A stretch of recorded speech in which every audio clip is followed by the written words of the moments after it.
में दिक्कत हो जाए बाप रे भाथी में ताव लगई है भाथी में ताव लगई है तो पूरा चुतर जना बुझा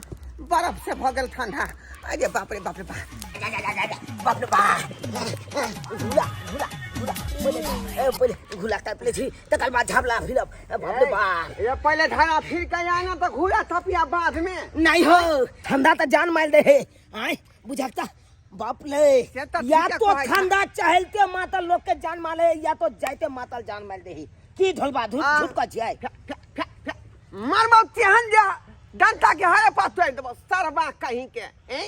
तोहर बापे हमरा दादा कोई छलका आ तोहर हम परदादा होबो आ तुम ढोला कबरे